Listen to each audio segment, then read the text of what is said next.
ಧರ್ಮಸ್ಥಳದಲ್ಲಿ ನಿಗೂಢ ಕೊಲೆ ಆರೋಪ ವಿಚಾರ ಪ್ರಕರಣ ಸಂಬಂಧ ಎಸ್ಐಟಿ ತನಿಖೆಗೆ ಕೋರಿರುವಂತಹ ಹಿನ್ನೆಲೆಯಲ್ಲಿ ಅಗತ್ಯತೆ ನೋಡಿಕೊಂಡು ತೀರ್ಮಾನ ಮಾಡ್ತೇವೆ.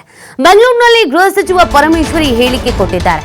ಪ್ರಿಲಿಮಿನರಿ ಹಂತದಲ್ಲೇ ಎಸ್ಐಟಿ ಅಂದ್ರೆ ಹೇಗೆ, ಸಿಎಂ ಜೊತೆಗೂ ನಾನು ಮಾತನಾಡಿದ್ದೇನೆ ಅಂತ ಪರಮೇಶ್ವರ್ ಅವರು ಹೇಳ್ತಾ ಇದ್ದಾರೆ. ಈ ಪ್ರಕರಣಕ್ಕೆ ಸಂಬಂಧಪಟ್ಟಂತೆ ಅವರು ಈ ಸ್ಟೇಟ್ಮೆಂಟ್ ಅನ್ನು ಕೊಟ್ಟಿದ್ದಾರೆ.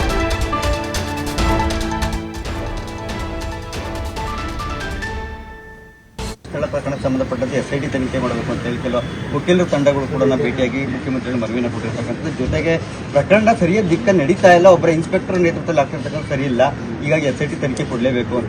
ಪ್ರಿಲಿಮಿನರಿ ಇನ್ವೆಸ್ಟಿಗೇಷನ್ ಪ್ರಾರಂಭ ಆಗಿದೆ.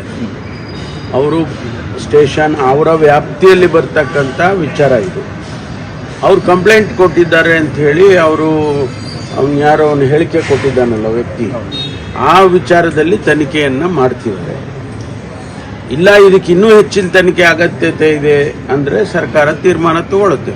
ಪ್ರಿಲಿಮಿನರಿ ಎನ್ಕ್ವೈರಿ ಆಗುವಾಗಲೇ ನೀವು ಎಸ್ಐಟಿ ಕೊಡಿ, ನೀವು ಇದಕ್ಕೆ ಕೊಡಿ ಅದು ಕೊಡಿ ಅಂತ ಹೇಳಿಬಿಟ್ರೆ ನಮ್ಮ ಪೊಲೀಸ್ ಇಲಾಖೆ ಇರೋದು ಯಾಕೆ?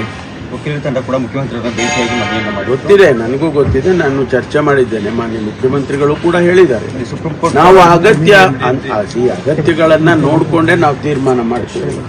ತನಿಖೆ ಯಾರು ಈಗ ನಾನು ಹೇಳ್ತೀನಿ ತನಿಖೆ ಮಾಡಿ, ಇನ್ನೊಬ್ರು ಹೇಳ್ತಾರೆ ತನಿಖೆ ಮಾಡಿ, ಹಂಗೆಲ್ಲ ಪೊಲೀಸ್ ಇಲಾಖೆ ಕೆಲಸ ಮಾಡೋದಿಲ್ಲ. ಅದಕ್ಕೊಂದು ಸಿಸ್ಟಮ್ ಇದೆ, ಅಗತ್ಯ ಬಿದ್ದರೆ ಮಾಡ್ತಾರೆ.